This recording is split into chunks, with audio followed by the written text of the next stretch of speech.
Assalamu alaikum students, how are you all? I hope you all are fine and in good health. Welcome back to online classes. Today we are going to start with the chapter 6 and its name is Trade and Commerce. So before starting the actual lecture, let's do brainstorming first. So I'm going to post some questions and you will have to find their answers. So let's begin this. Guys, my first question from you all is that what do the businessmen do? What do the businessmen do? It's a very simple question. Businessmen have their businesses, so what do they do? So the answer is they sell goods.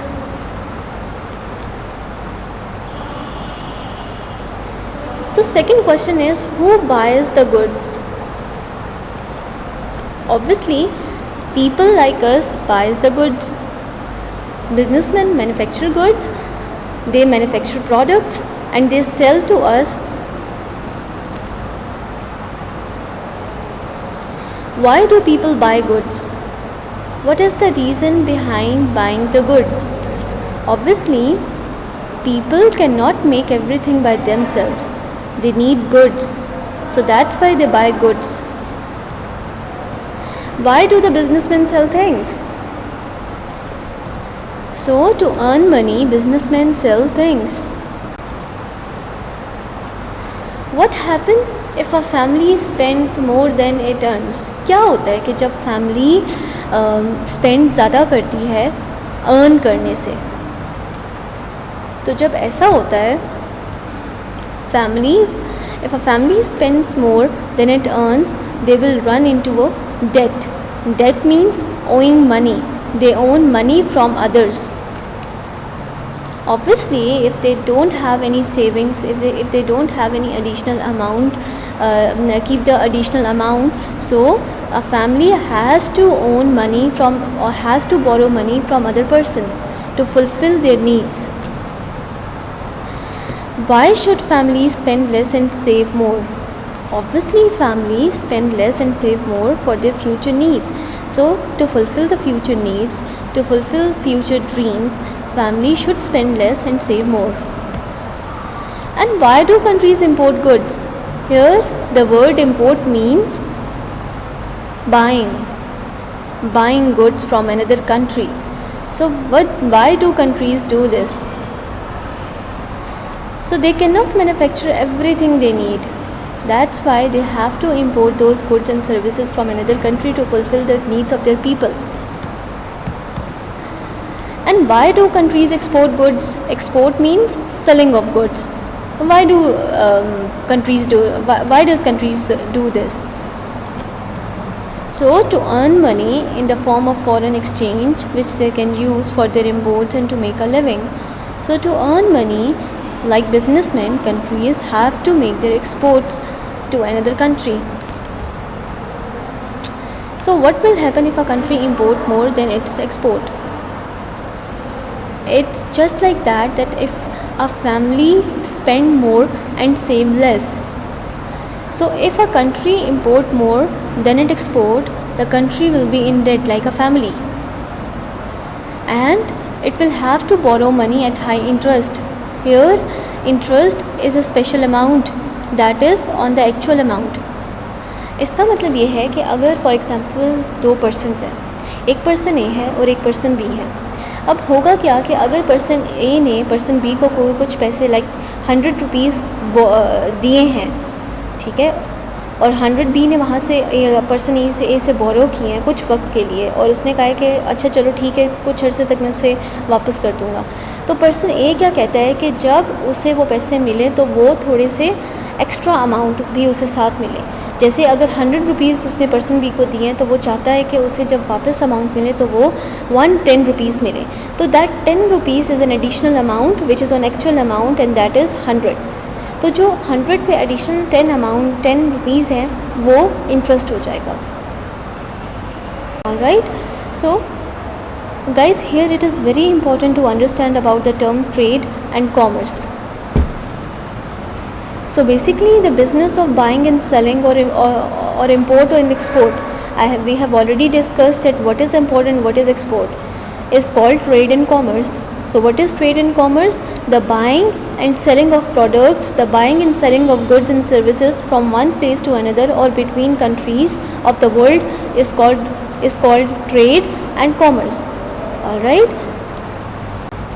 Okay, the students, here it is very important to know about the difference between trade and commerce. Though the trade and commerce is one and the same thing, but there is a slight difference between them. So the commerce is a broad term, it is the broad activity, it is the broad sector, and here trade is the part of the commerce. Commerce work on a large area and trade is a part of commerce. Trade is just a part, it is just a sector. Commerce includes all the activities that helps in facilitating the exchange of goods and services. Like from exchange of goods and services, it will include all the activities related to the transportation, related to banking, related to insurance, related to advertising, warehousing. So all these kind of things are included in commerce, and trade is just a part of a commerce. When it comes to trade, we get to know that trade is just exchange of goods and services. It cannot include that transportation, it cannot include banking, insurance, advertising. It's all included in commerce. But trade is just about the exchange of goods and services. Trade means the exchange of goods and services between two or more parties in consideration of money. And trade between countries is related to the exchange of currency. So trade happens between countries with regards to the money. Obviously, when the trade is happen between two countries, they should have to pay in cash to buy or sell goods from each other. Alright, so trade is just exchange of goods and services in the consideration of money, and it is related to the exchange of currency just. So the commerce is a broad term, it is the broad spectrum, and here trade is just a part of a commerce. Commerce basically deals all the sectors. It deals all the sectors of trade, it deals all the sector of exchanging, transportation and everything. But trade just deal with the exchange of goods and services between countries. Alright. So here another important concept related to trade and commerce is import and export. So what is export? Export refers to selling goods and services produced in the home country to other markets. Alright, and due to this a country's wealth largely comes from its exports. So exports raise the saving sector or the saving pool of our economy.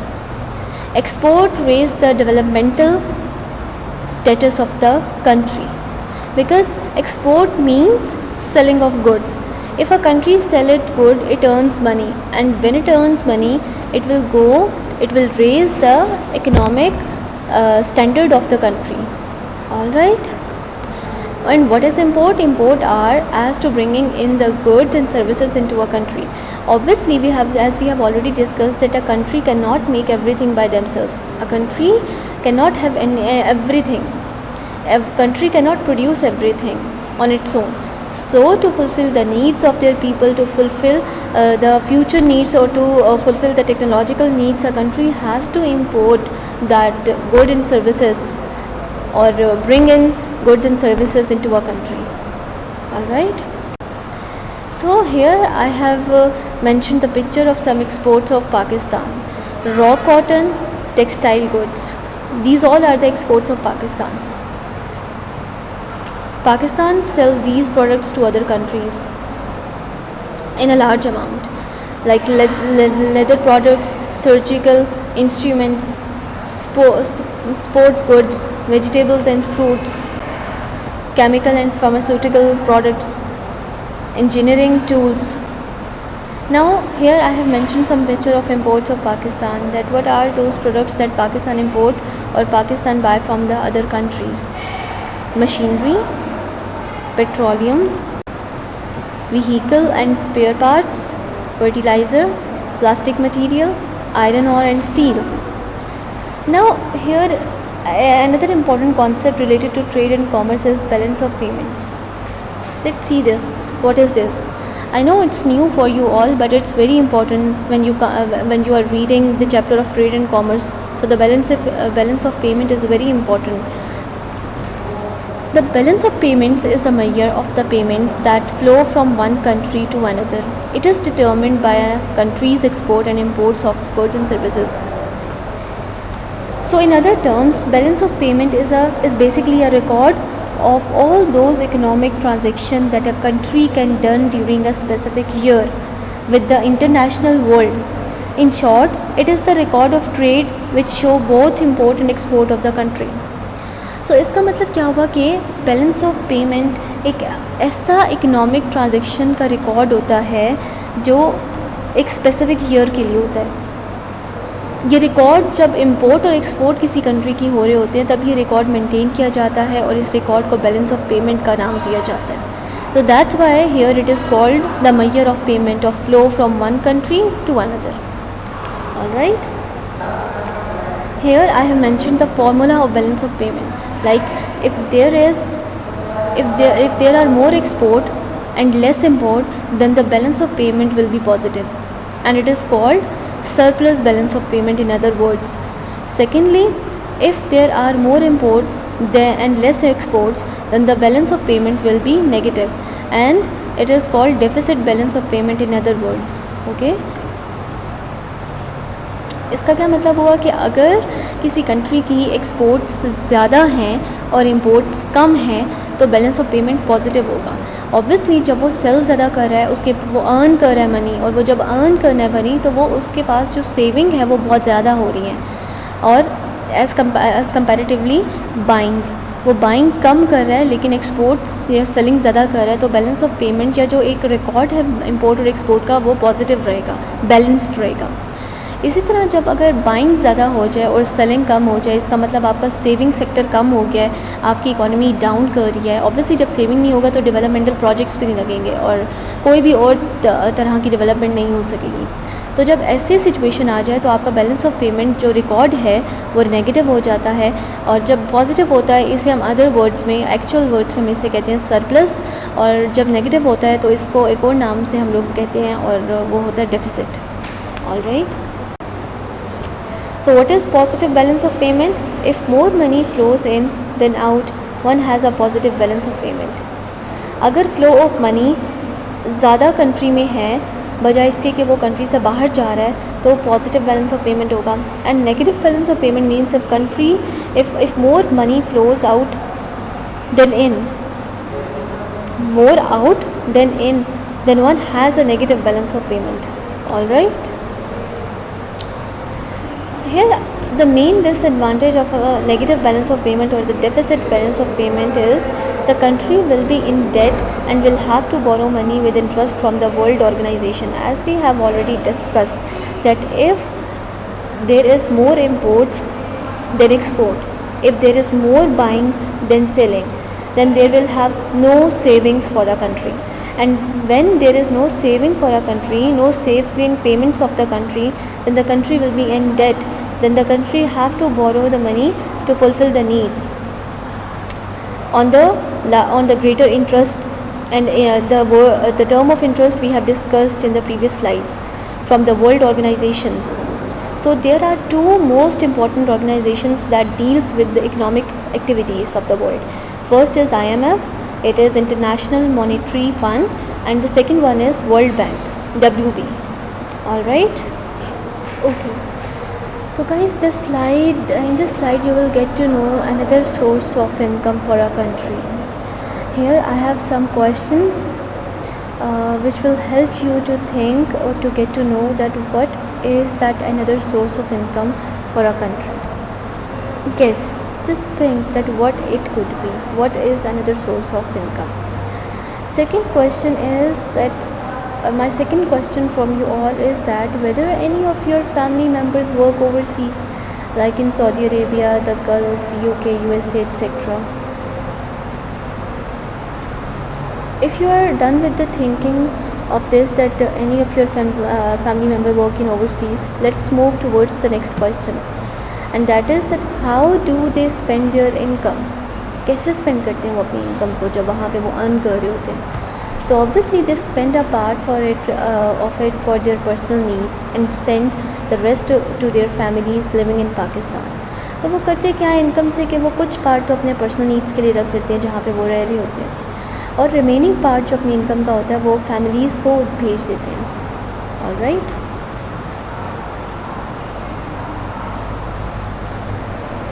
How they send this money? Obviously remaining part of income जो है वो उन्होंने families को भेजना होता है, तो how do they send this money? Obviously they send money through banks, and you know what, people who sent money to their homes from another country are called expatriates. Alright, and you know what, there are hundreds and thousands of overseas Pakistanis work abroad, like in Saudi Arabia, Dubai, USA, UK, etc. There are two main types of trade. First is internal trade and the second one is international trade. Internal trade is within the country. It means that buying and selling of goods between cities. And on the other hand, international trade means that buying and selling of goods and services between countries. Here cities are involved, and here in international trades countries are involved. So let's see the international trade in detail. International trade is the exchange of goods and services between countries, as we have already discussed. Trading globally gives consumers and countries the opportunity to be exposed to goods and services not available in their own country, or which would be more expensive domestically. It means कि obviously जब globally trade हो रही होती है, जब countries की आपस में ट्रेड हो रही होती है, तो कंट्रीज़ ऐसे गुड्स और सर्विसेज ले सकते हैं और एक उसको जो है वो हासिल कर सकते हैं जो उनके पास नहीं है।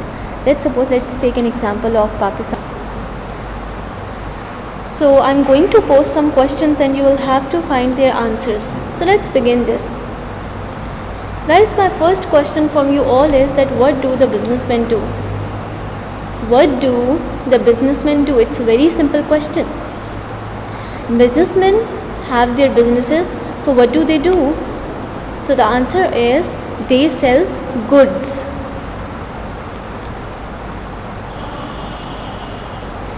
So second question is, who buys the goods? Obviously people like us buys the goods. Businessmen manufacture goods, they manufacture products and they sell to us. Why do people buy goods? What is the reason behind buying the goods? Obviously people cannot make everything by themselves. Where the countries do international trading with each other with so many benefits and facilities to fulfill their needs, they are facing so many problems, in which I have posed two problems in these slides. The first is the countries cannot have barter system sometimes. The barter means exchange of goods with goods. Barter system बहुत ancient times में use होता था, अब use नहीं होता. जब money नहीं थे, जब एज सच कॉइन्स या करेंसी नहीं थी, करेंसी का कॉन्सेप्ट नहीं था, तो तब बार्टर सिस्टम यूज़ होता था. बार्टर सिस्टम का मतलब ये है कि जब दो पर्सनस या दो कंट्रीज़ आपस में गुड्स को एक्सचेंज करती हैं. लेट्स सपोज़ कि पर्सन ए है या कंट्री ए है और कंट्री बी है, दोनों ही स्पेशलाइज्ड हैं गुड में. जैसे अभी मैंने पाकिस्तान और चाइना की एग्जांपल दी कि चाइना जो है वो टेक्नोलॉजी में बहुत स्पेशलाइज्ड है और पाकिस्तान एग्रीकल्चरल प्रोडक्ट्स में बहुत स्पेशलाइज्ड है. अब बार्टर सिस्टम अगर यहाँ पे होता करेंसी के बजाय, तो बार्टर सिस्टम में पाकिस्तान एग्रीकल्चरल प्रोडक्ट्स दे के चाइना से टेक्नोलॉजी ख़रीद लेता. ऑलराइट, तो इसमें फिर कैश नहीं आता, कैश नहीं देना पड़ता, करेंसी यूज़ नहीं होती. लेकिन क्योंकि अब करेंसी यूज़ होती है प्रॉपर्ली, तो यहाँ पे जब पाकिस्तान को या चाइना को किसी से कुछ ख़रीदना है तो वो उसी की ही करेंसी में ख़रीदेगा जिस पर्टिकुलर कंट्री से वो ट्रेड कर रहा है. तो now countries can not have barter system.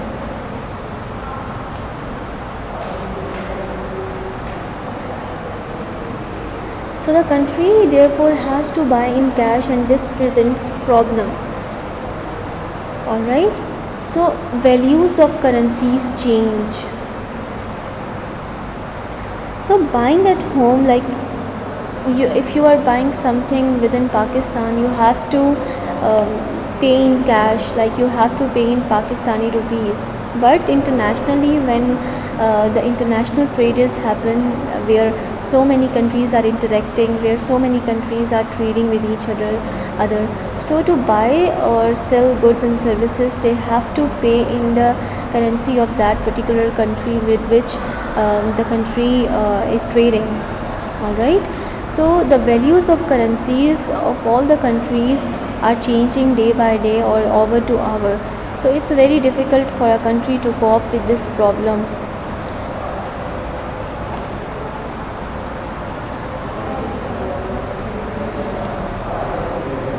Okay guys, thank you for listening. We will inshallah discuss its exercise or other things in our next lecture. Stay safe everyone.